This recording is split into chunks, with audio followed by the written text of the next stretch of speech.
Thank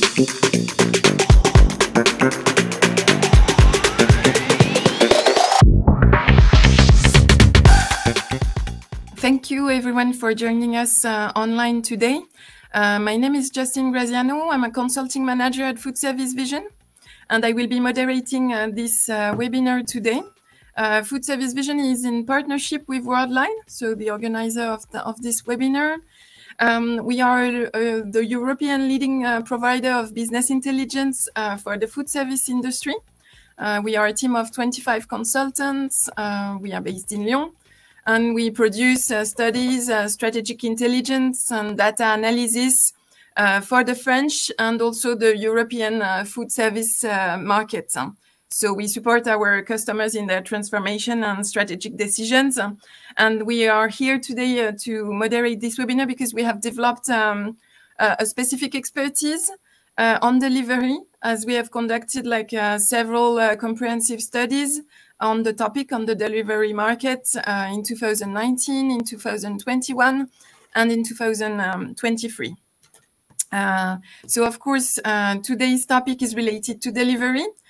We are going to explore how payments can contribute to the growth of the food service delivery market. And around this virtual table today, we have 4 industry leaders representing the different players in the sector. So we have Marion Hatt from Uber Direct. We have Sander Tinholt from Five Guys. We have Jorge Tarlea from Worldline. And we have Richard Straver from OPP. So dear speakers, welcome on board. Please, could you briefly, maybe in 1 minute per person, introduce yourself and say a few words about your company so that we can place yourself in the discussion. Maybe starting with you, Marion. Sure, thanks a lot, Justine, and hello everyone. So I'm Marion. I'm managing Uber Direct for France. Basically, it's a last mile delivery service operating in white label. So we are helping any merchants willing to outsource their delivery operation. And we partner with a lot of restaurants to help them offer fast and reliable delivery from their own channels. And so in that webinar, I'll be covering a bit both Uber Eats and Uber Direct perspective because we're basically working with restaurants on both sides. Okay, perfect, great. Sander? Hey, good morning, everybody. Thanks for having me. I'm Sander Tinholt. I'm with the Five Guys based out of Amsterdam. I look after IT for the international region for Five Guys. So that's Five Guys outside of US and Canada and a couple of larger markets in the UK. So we currently operate in 20 countries, 86 stores in a both franchise and corporate model, just to give you a little bit of a helicopter view of what our landscape looks like. Okay, great. Jorge? Yeah, hello, everyone. I'm glad to be here. Just a few words about me. I've been working in payments since 2010 and working in Worldline since 2016. I'm responsible for the product part, vertical solutions, focusing on 3 verticals: travel, hospitality, and food services. That's why I'm here today. And for those that don't know Worldline, we are leaders in Europe in the payment industry. We manage the end-to-end chain of the payments from the touch points to the acquiring side. So we provide this full view and full solution for merchants. On my side, I'm focused on enterprise grade merchants, but we also serve SMEs. Thank you. Thank you. And Richard? Hello, everyone. My name is Richard Straver. I'm the founder of Online Payment Platform. We're a payment service provider completely focused on facilitating payments on platforms and marketplaces. We're part of the Worldline family, and we facilitate clients in the European and UK market.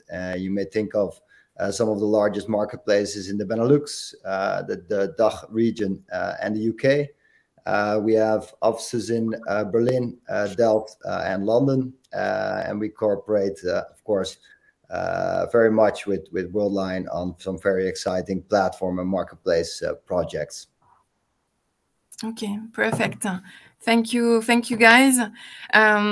So we have the perfect audience speakers today to discuss our topic. So how payment can contribute to drive growth in the food delivery market. Just before jumping into the topic, I will share a few elements, a few figures to plant the landscape, if I can say it like that. We have all experienced it. There is no doubt that the pandemic has created an unprecedented increase in delivery demand, and it has totally reshaped consumer behavior, of course, regarding food delivery, and it has probably altered, like forever, the industry's trajectory.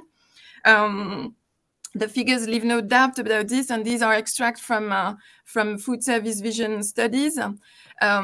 For example, one on the consumer perspective is very interesting. Post-COVID, almost 1 in 2 French people uses delivery at least once in the year. It was only 40% before COVID, and more importantly, like 42% of these delivery consumers order at least 1 per month. They were less than a third pre-COVID. So the use of delivery has clearly developed. In France, these figures are for France, but of course the same trends are very visible in all Europe, in Spain, Italy, the UK, that is more probably ahead of that regarding delivery, in Germany as well, in the Netherlands, everywhere in Europe. And if we have a look at the restaurant perspective, the use is now clearly anchored also in their business. We have noticed that before COVID, like 17% of QSR chains were offering delivery. After COVID, there are almost like 98%, almost 100% offer delivery service. So it's really a must-have now. And if we look at full service chains, 70% of them are now offering delivery before versus 10% pre-COVID. So there's a huge gap, and now it's really a kind of channel that is really used by every kind of players. And depending on the restaurant type, of course, delivery can represent just a few percent of their turnover. And it can go up to 40%, for example, in businesses like tacos, pizza, for some players. So there is no doubt that there has been an exponential growth of delivery services. And with this growth, of course, we have some challenges and opportunities. It brings some challenges and opportunities. So let's jump into our topic today. And let's start the conversation maybe with you, Sander, from Five Guys. Could you please tell us what are your biggest challenges with Five Guys? Is delivery one of them? And if so, why? Yeah, that's a great question. Yeah, of course, coming out of the COVID years, yeah, definitely we see, of course, that consumer behavior has changed a lot. For those of you that are not super familiar with Five Guys, we are in the fast casual segment. So we have a product that is made to order. We don't have freezers, and you know our product is fresher from that perspective, which makes it a little bit harder, because what we're seeing is not only consumer behavior has changed, but also customers' inflation, recession type of spending has changed, which has significant impact in value perception. And of course, where you ask where does delivery fit in? If you look at Five Guys as a whole, delivery is not something that we want to do, because we think it's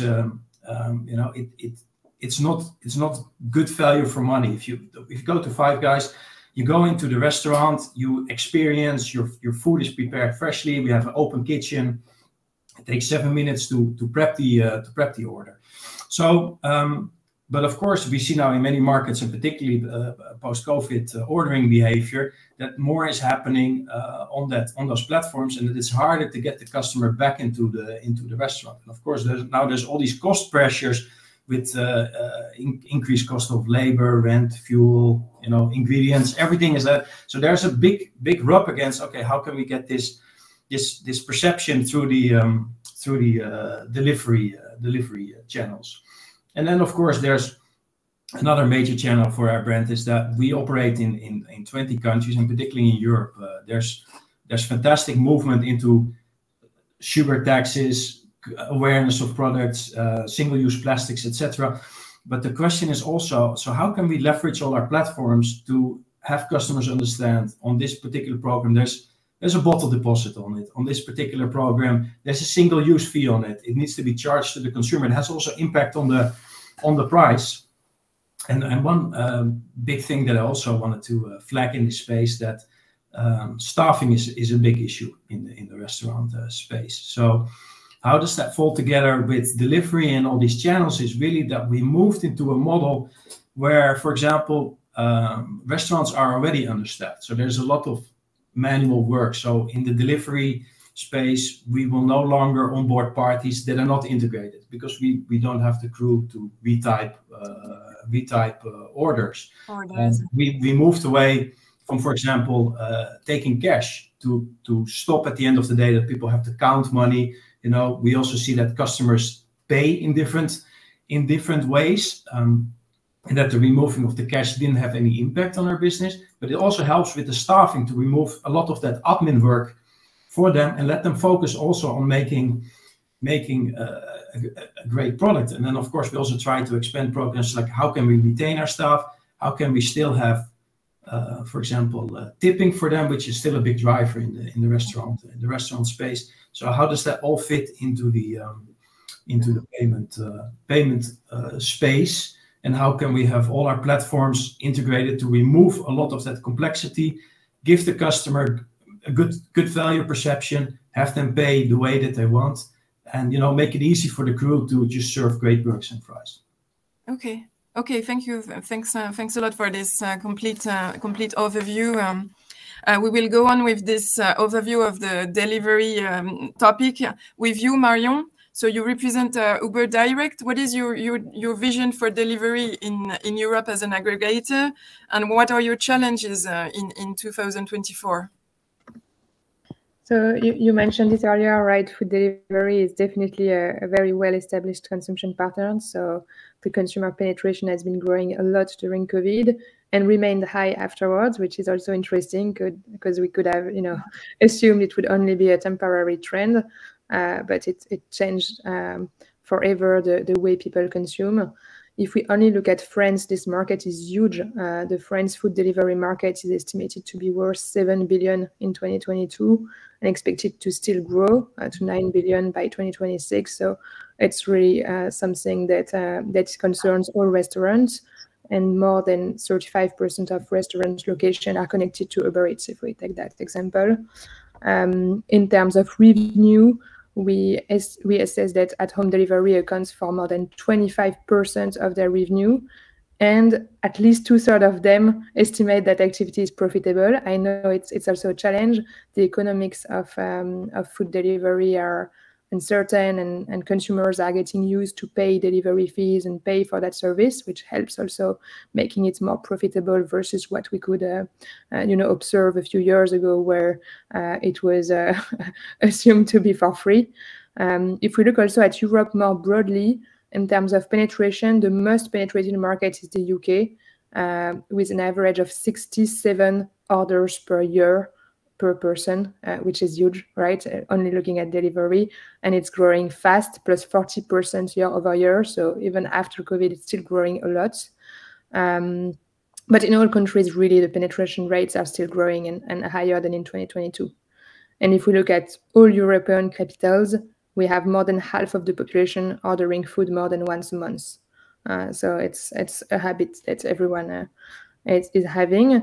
If we look at the difference or the split between marketplace, so Uber Eats and the other, versus the own channel, the food delivery coming from the marketplace still represents the majority of the volume in all those countries, but own channels are also growing fast.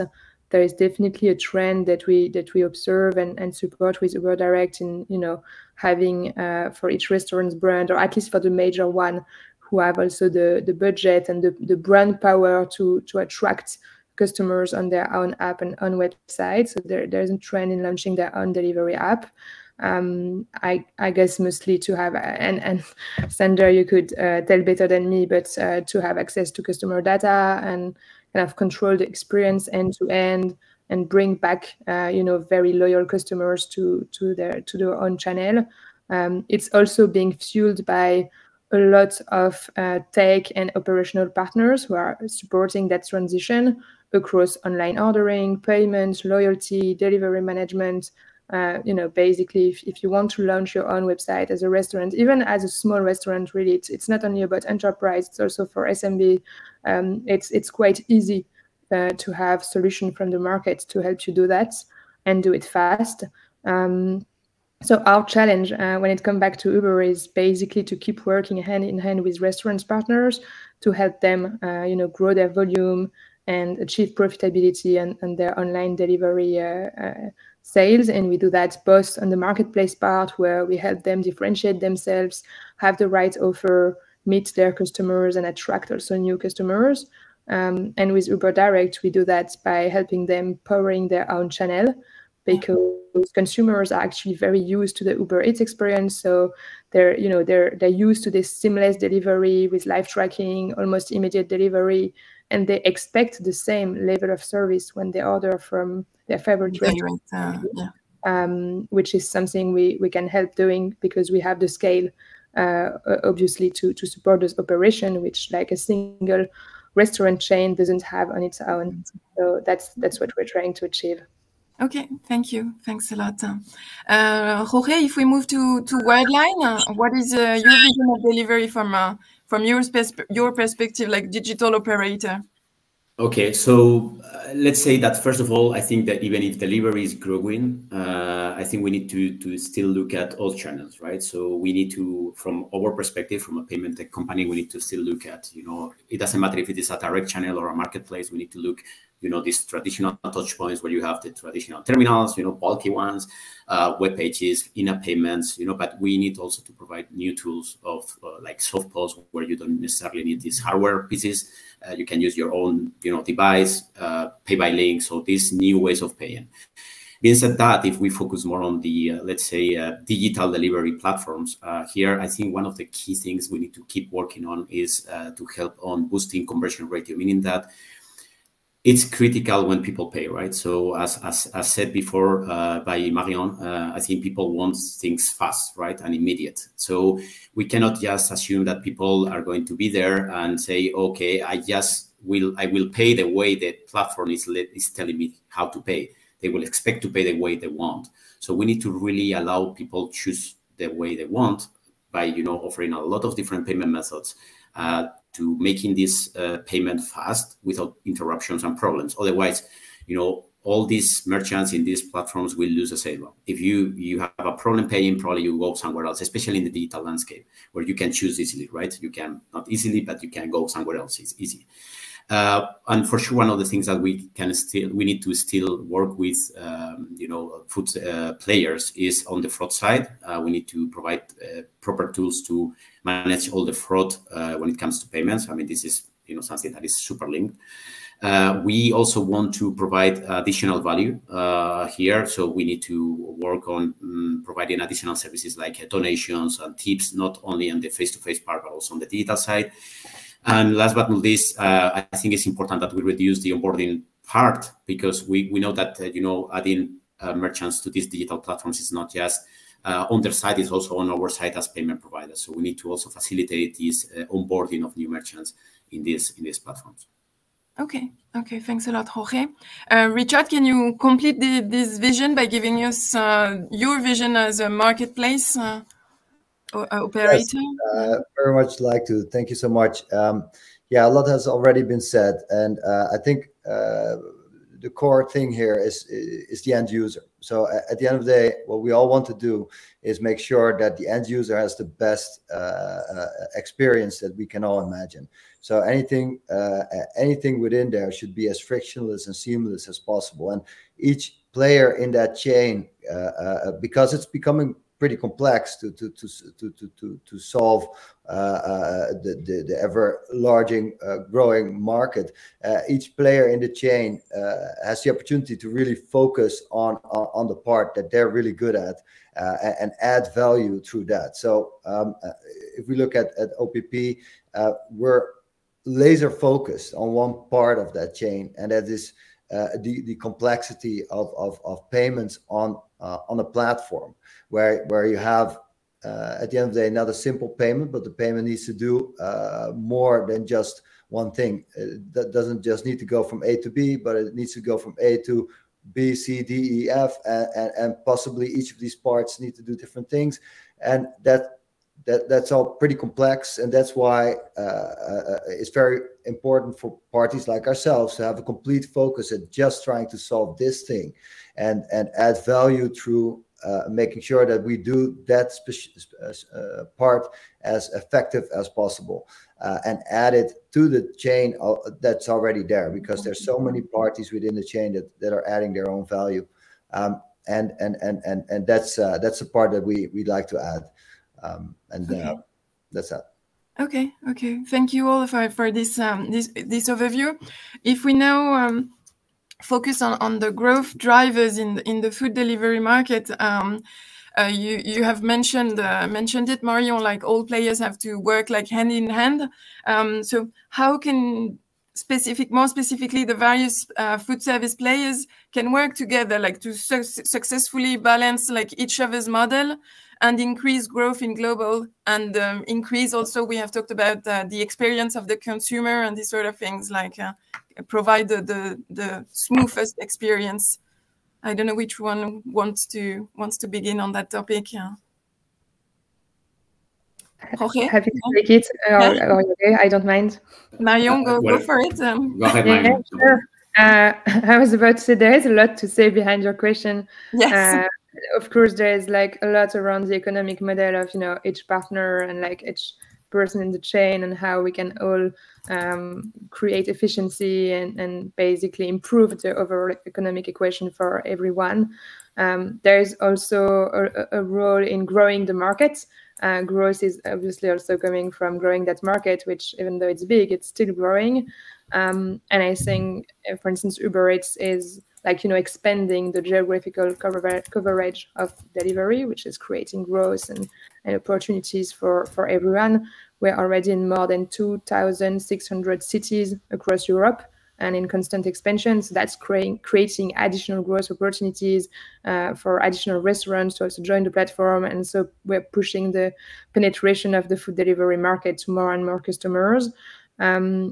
Looking at Uber Direct, we're also kind of enabling the market to keep growing, because we could see the own channel as cannibalization versus the marketplace, and there's always a question of like, if you're already big on Uber Eats and the other one, like, is it worth opening your own channel? But actually, having like a lot of partners on both sides, we observe that there is very, very marginal cannibalization. It's not the same consumption pattern, basically.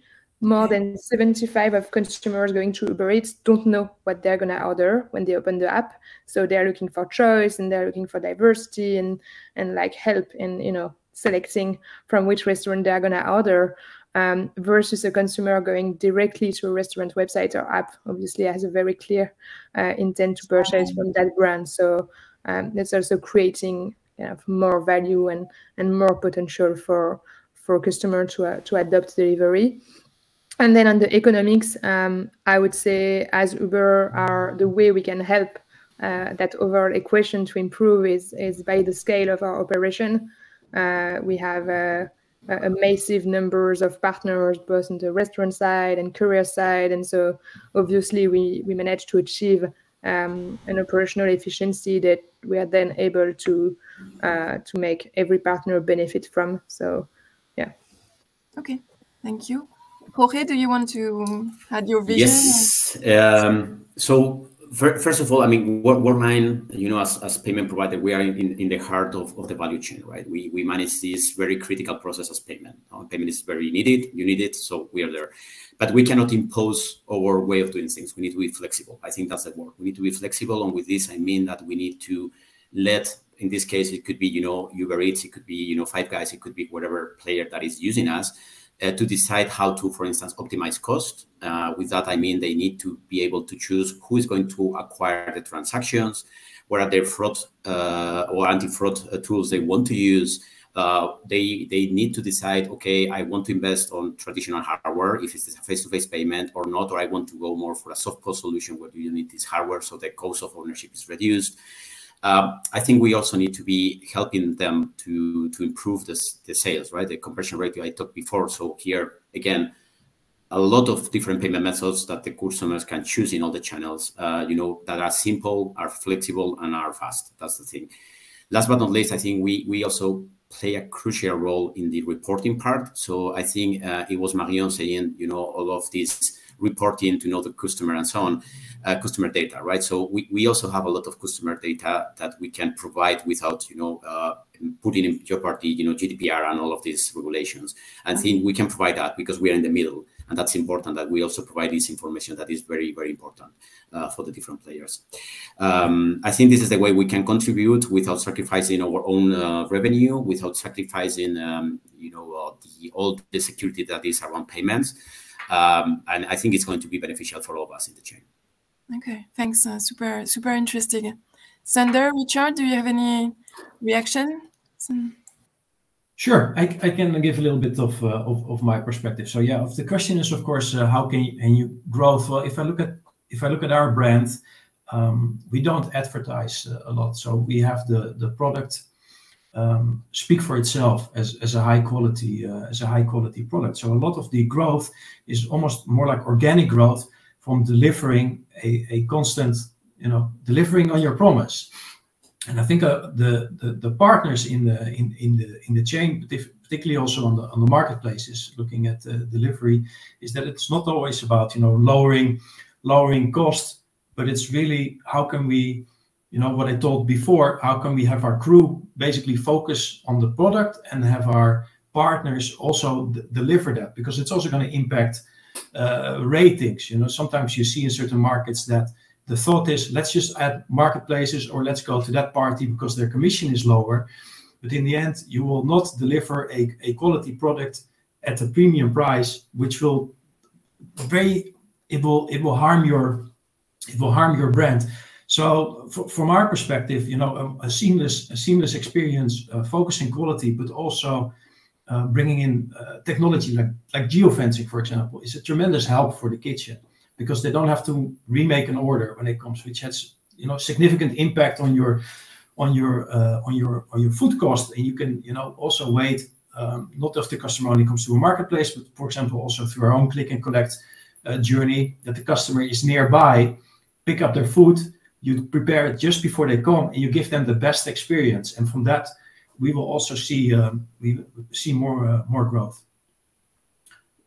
Okay. Thank you. Super interesting. Richard, any vision from? I don't want to fall into the trap of repeating myself here, but or the others. But I think the most important things here is indeed that we focus on our own expertise and focus on that end user experience. And I know later on in the show we'll have a few more moments where I can really talk about some more tangible and pragmatic things that we are deploying and doing that are actually helping this end user and making, hopefully, the audience understand in very pragmatic terms, you know, why what we do makes the experience indeed a better experience for the end user, or more efficient, therefore supporting the economic models that function behind them.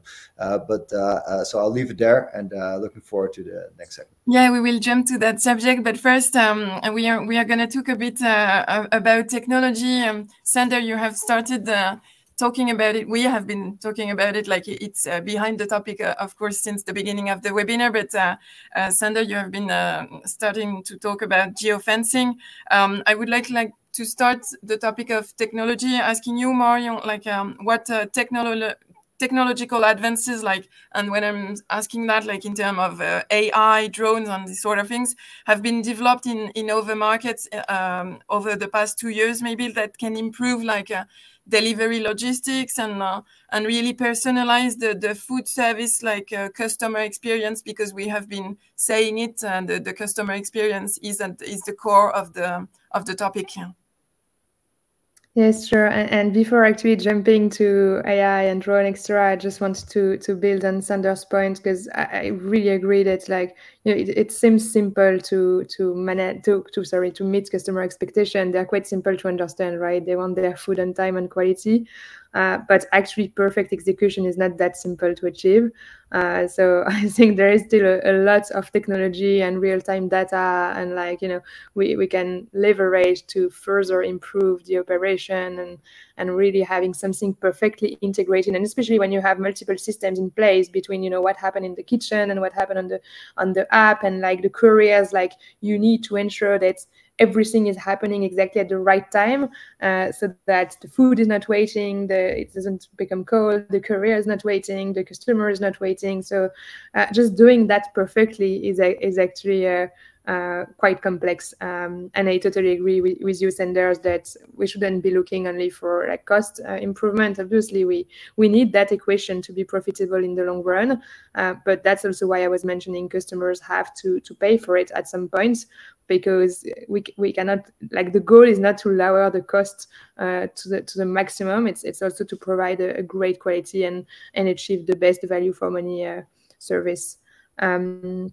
Now, to answer your question, Justine, more on, like, you know, perspective or things that are being tested and developed, I have 2 examples that come to my mind. One which is more on the marketplace part for the customers, and another one which is more on the delivery part.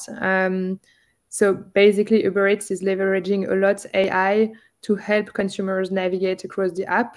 So, you know, showing the right selection of restaurants to the right consumers based on their habits, based also on the time of the day. Like, if you open the app at 9 a.m. for breakfast, you expect to see something different than when you open it on Tuesday night for a football game, for instance. So just proposing the right choice at the right time is something that we're working on a lot. And something we're testing at the moment is also a bot powered by AI based on a Google product. It's leveraging Palm Google technology. And the idea is just chat with the consumer, and they can ask questions. Basically, they could ask, like, you know, what are, I don't know, the best burgers place in my city, or how can I prepare a recipe with, like, the 3 ingredients I still have in my fridge. And so it's because we also use it on grocery. I talked a lot about restaurants in the first part, but actually for helping them, you know, make their grocery list and navigate across the different grocery offering, that's also something they can use. There is a lot of choice, more than 900k merchants available on Uber Eats. So if you don't help them navigate, that's sometimes a bit overwhelming, I assume. So that's the first example. The second one is on the delivery. Unfortunately, I haven't seen it in Europe yet. It's still only experimented in the US, but we're basically using autonomous vehicles for deliveries with different type of vehicles. There are like a few pilots with autonomous cars that are doing deliveries, for instance, in Santa Monica. And we're also working with robots to have like autonomous robots who are able to, you know, go to the restaurants, collect the food, and then come to the customer. And I think there is, for instance, a pilot with Serve Robotics in Los Angeles with a plan of deploying 2,000 robots across the US in the coming months. But it hasn't come yet to Europe, so we'll probably be next on that. Okay, we are looking forward to it. Thank you. What are your point of view, Jorge, for example? Or? Yeah, first of all, I'm really eager to see a robot knocking at my door. So I hope it's soon. But the second thing is I could focus more on the artificial intelligence side. So this is not just a trendy thing. And believe me, I'm very critical when it comes to these trends. But AI is here, you know, it's here to stay. And it's also in payments, right? It's something we are already having live in many aspects. So I'm going to comment 3 things we have AI incorporated too. One is when it comes to the fraud detection, and this is very important. So you know that fraud, normally what we say is, okay, we have the best of the best. You just, you know, change some parameters, you tweak it yourself as a merchant, you know your business, and it's fine. But we also know the bad guys, right? The bad guys are, you know, extremely smart. They know how to adapt quickly and what are the flows and how to really target the customers. And now they are not targeting always, you know, big merchants, very luxury. They're also looking at, you know, low amounts, because sometimes, you know, it's not so alarming when you see this fraud. So they can, you know, do the fraud and then, you know, get with it. So we have this anti-fraud tools that are relying on AI to adapt in real time, looking at different sources of data that are coming from different industries, in fact. So they analyze the flows, you know, that are happening. So it's a historical thing, but also in real time from different sources again, and they adapt the rules. So in that way, we reduce the false positives. So meaning that we don't raise an alarm saying this is suspicious when it's not, without compromising really the detection, right? So, I mean, of course, you can reduce the false positives by saying, okay, I allow everything that goes, but no, you don't want that. So we rely on this to do this work on behalf of the merchant, while still the merchant can, of course, you know, tweak and put some rules there that, you know, will, you know, prevail anyway. That's one of the things we have AI working in Worldline. The other one is when it comes to what we call smart routing, you can think of orchestration, right? Everyone knows about orchestration. Basically, we are in the middle.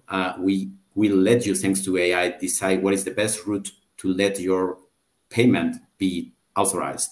Of course, we cannot authorize it if there is no money, but at least we know if, for instance, a stupid example, if someone is, you know, staying in France for a while with a Visa card from India and wants to pay in France, you know, there could be an alarm saying, oh, wow, this is weird. Why? And the transaction is declined. But with this smart routing and AI, we can route it to the proper acquirer. If you work with different acquirers, where the acquirer most likely to accept the card, you know, will be really authorizing the card.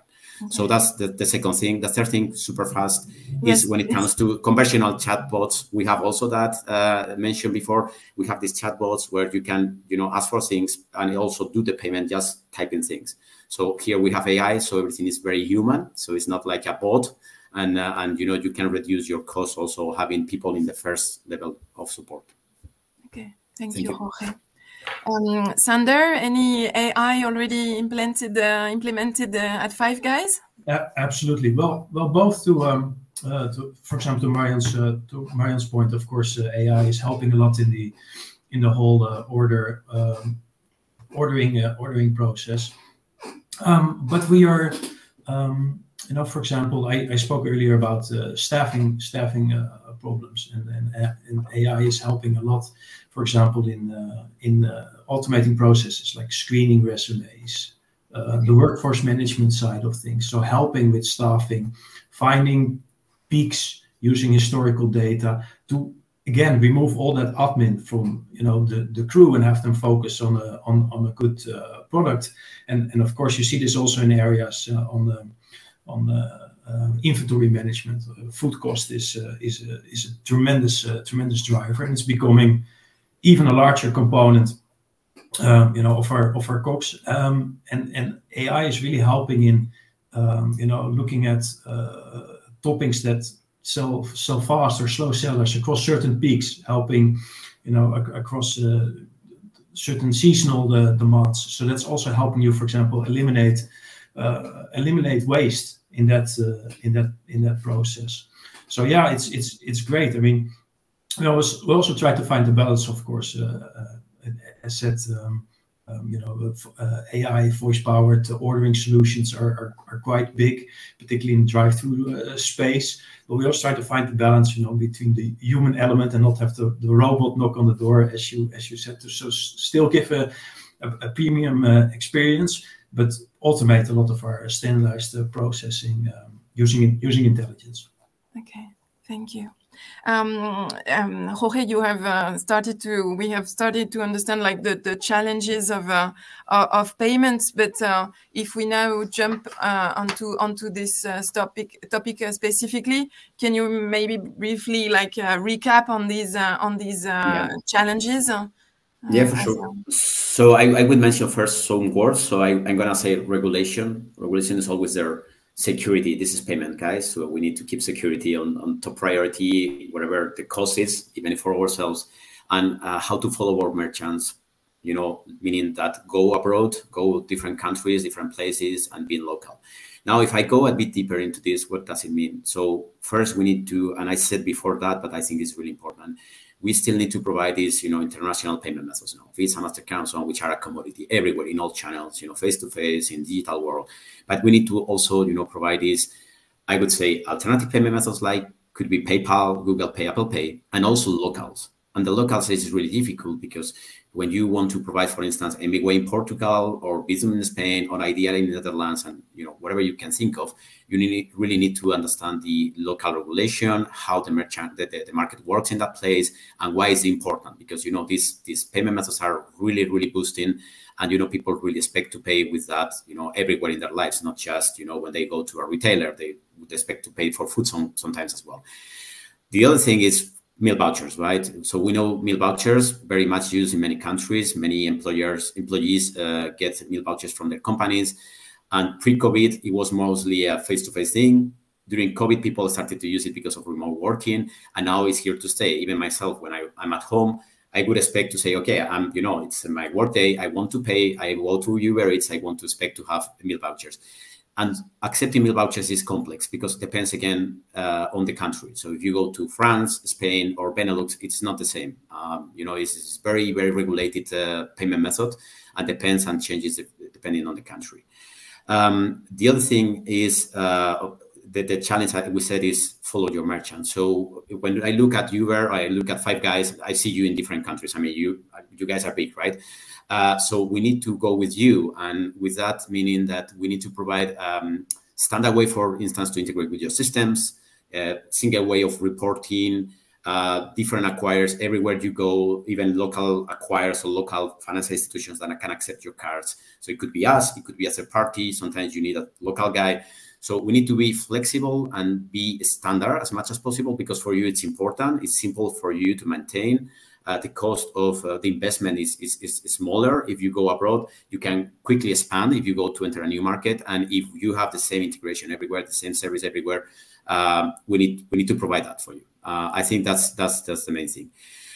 I don't want to forget very specific things that sometimes are forgotten, but you know, food services, as many other industries, have very specific use cases. You can think of, for instance, accepting payments on planes, for instance, where you don't have connectivity. We still need to look at those, right? You need to accept payments and there is no real-time connectivity. How do you do that? So we take care of that, which is a risk and it's complex, but we do that. So this is the kind of things we need to also take into account when providing payments. For sure, the franchisee model, which for sure we are working with OPP, for instance, online payment platform, you know, to work on that is very important more and more in these models of the food industry. And last but not least, I would say we cannot forget about, you know, CSR, so corporate social responsibility. We are also in the middle, and we need to think of, you know, eco footprint by providing these numbers of, okay, how much impact in the pollution has this payment having. We also provide these donations for people paying either face-to-face or digital part, being paperless or digital receipts, also in the face-to-face environment. So I would say there is a lot of things to do. That's why payments is so challenging, but at the same time, that's what's so fun. Yeah, so interesting indeed.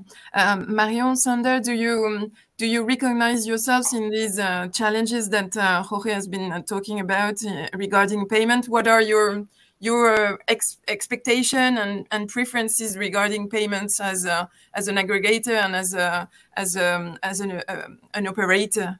What do you expect on that regard? So from the payments piece, I mean, I think Jorge hit the nail on the head, as we say. So when a lot of the work that we do is bringing the brand into new countries. So having good partnerships, and whether or not it's on online or it's in the marketplace or it's in the store, having already these integrations available is a game changer. We rolled out after COVID. We realized that yes, we have great marketplace relationships, but we also noticed that we had issues in taking customer orders when your restaurant is being disrupted by a pandemic, for example. So we rolled out basically a global white label click and collect app, but give each franchisee the possibility to bring in their acquirer or whatever payment party they have into a solution. So even though we have a global solution, we have a localization available. So that's why it's really important that you have out of the box these integrations available, and that you can adapt it market specifically. And now we have a program in place. Of course, we don't expect a disruption, but you never know what can happen, and then you're very happy that you have these programs in place that you can just plug and play and still continue your business despite the disruption. That's been a great learning for us. Thank you, Marion. Anything you want to add on your side as an aggregator? Your expectations? I think a lot was already mentioned. I totally agree with everything that has been said. Maybe an additional complexity I would like to mention is when it comes to treating refund. There is also a challenge in refunding the customers fast and enabling. It has also a transparency on whether the refund happens. Obviously, that's the case we're all trying to avoid, and it means the experience was bad. Sometimes it happens, and in this case, I believe we need to make the refund very seamless and very fast. Also to limit the contact rate with the customer service, because otherwise the customer is going to keep asking when he's going to get his refund. So that's an additional complexity for payments, and especially when the order has been partially paid with meal vouchers or promotion or even loyalty points. There is also a challenge, in deciding how you refund fairly and how you can reallocate euros or points depending on how the order has been initially paid. Okay, interesting. Thanks. That's exactly that's very exciting to hear to me, actually, because Richard, what is your point of view? Sander and Marion, how is your platform evolving and adapting to their demand, their challenges, and so I mean, the example that Marion just gave is looks like a small detail, but it's all these little details that if not solved in an automated fashion, where at the end of the day no manual hands or manual capabilities are required, that is what makes a difference, not only for the efficiency but also for the end user, because you get less frustration, which is what we all want. So but that's exactly one of the 100 or 1,000 different little nuances that you get once you dive into platform level payments. Because at the end of the day, if you look at the platform itself is often not the one that's selling the goods.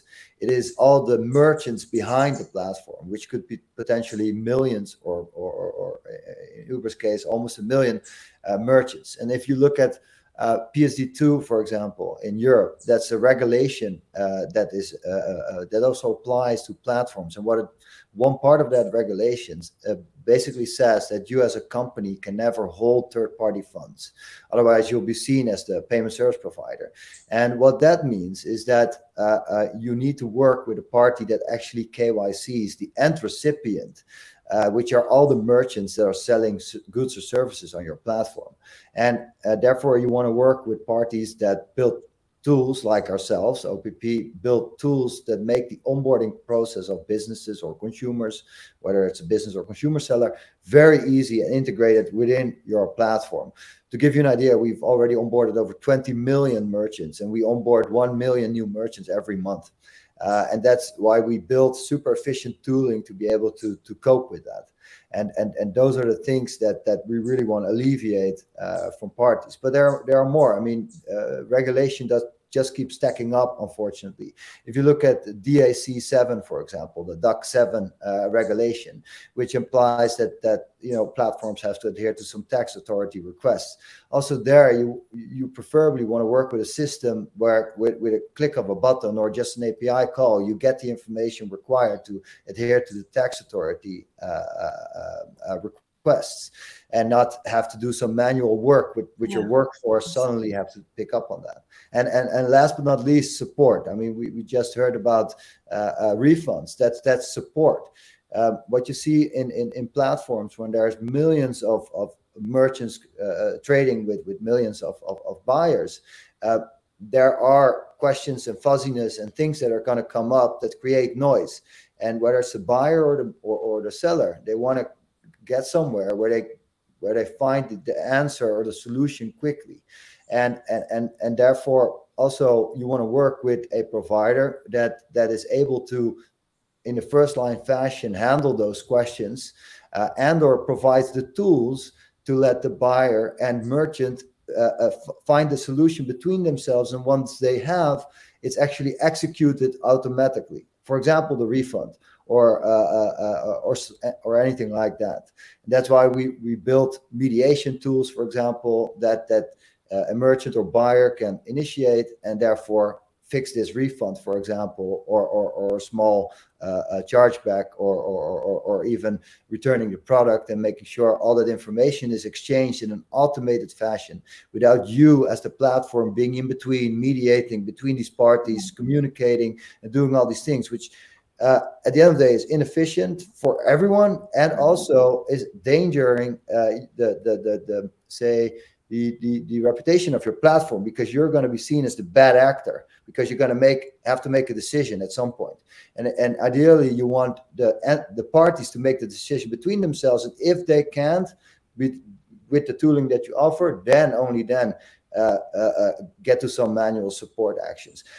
These are all the different areas that we encounter with our clients, and we solve together and make sure that we again make it efficient and user friendly, and that's basically how we evolve, just by listening to what our clients are experiencing, and at the same time by knowing what they face, look at the market and see what regulations are coming in or what changes are coming in, and evolve the product to meet what demand we know they'll have.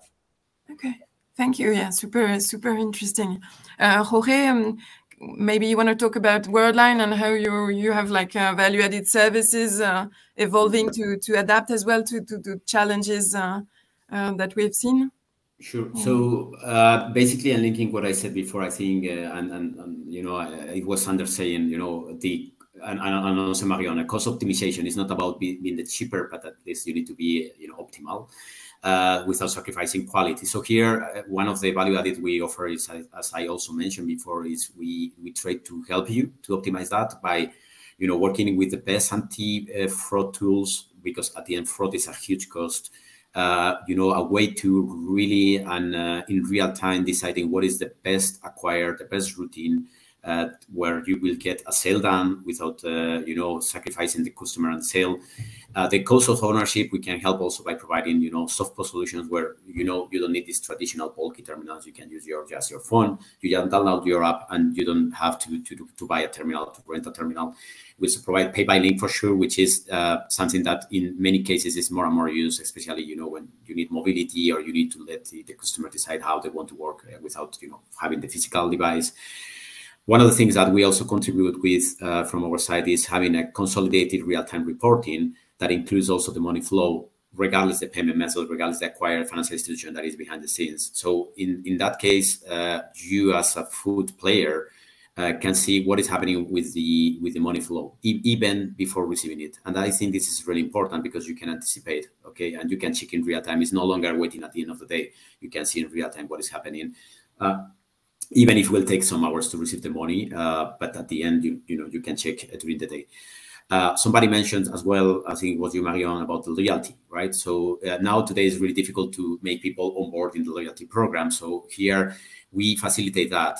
In the face-to-face world, for instance, we provide a way to interact with the customer using the traditional payment terminals, by gathering, rate my experience. Do you want to put your email here and then on board on the loyalty program? But also we have something more advanced called Smart Engage, where you just tap with your Apple or Google Pay phone, and then, you just automatically on board on your loyalty program. So that's easy to get people really, really engaged with your brand, without, asking for many fields to fill and put your name and so on, which people don't like. Not even myself. It's very, very, so time consuming to do that.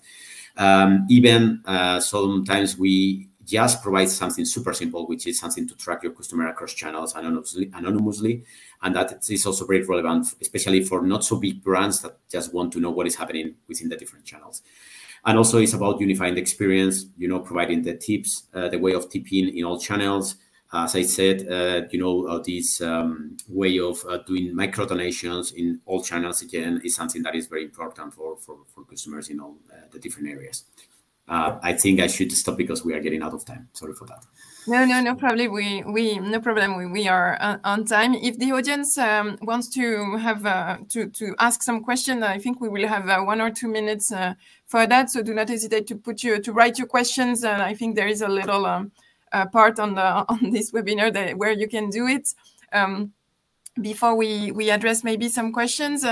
Is there something that we haven't talked about about this payment topic, about this food service market, and that any of you want to add or like to put a focus on? I guess we could go on forever, but if I may, just quick thing. As said by Richard, and thank you for that. Details is what matters, and payment is very complex. But the final consumer should not know about this complexity, right? Yes. So basically, from Worldline and all the payment providers out there, right, we try to hide that complexity. For food delivery platforms, but more importantly for the final consumer, they should not notice that we are there, and that's difficult. But this is what we try to help with. That's it. Okay. Marion, Richard, Sander, any additional comments? No, I think a lot has been said already, and so thank you so much for the opportunity. And yeah, like Jorge said, I think that's really the key thing here, and that's also why we're called Online Payment Platform. The key thing is conversion and making sure that there's signal and no noise. Yes. And whenever you can, reduce the noise. And that's also why we're called Online Payment Platform. It's pretty boring, but whenever a merchant, for example, sees their settlement, receiving their settlement on their bank account, they'd rather see something that they recognize immediately as regards to an online payment. If you compare that with some brand name that we could have put in there.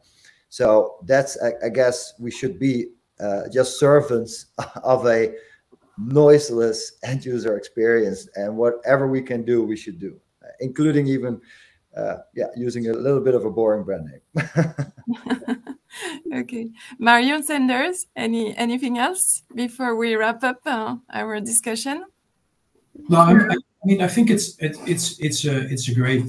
great summary. I mean, the challenge is really that how can you get I keep repeating myself, but how can you get your quality product across all your channels, and whether it's online or in store or through curbside or through click and collect, and actually, to Richard's point, that integration piece is complex, and it's a lot of admin, and what.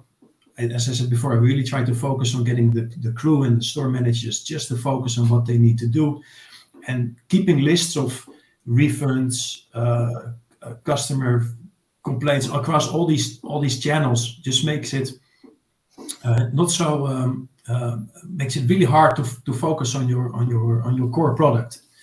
So that's why seamless something as simple as a refund can actually be very time consuming on a consistent basis. So yeah, if you get those fundamentals right and you have good seamless experience across your platforms and all your payments, then yeah, it's much better to run much easier to run a profitable business. Yeah. Okay. Well, we are going towards the end. Thank you all for participating. It was a super rich and very interesting exchange. So we are looking forward to seeing the future of payment. And it will probably part of it will probably rely on AI. It's entering the market. It's facilitating the customer experience as well as the restaurant manager. We have talked about it, and not only about AI technology, but all technology in global. So thanks a lot. It was really interesting to share these discussions with you.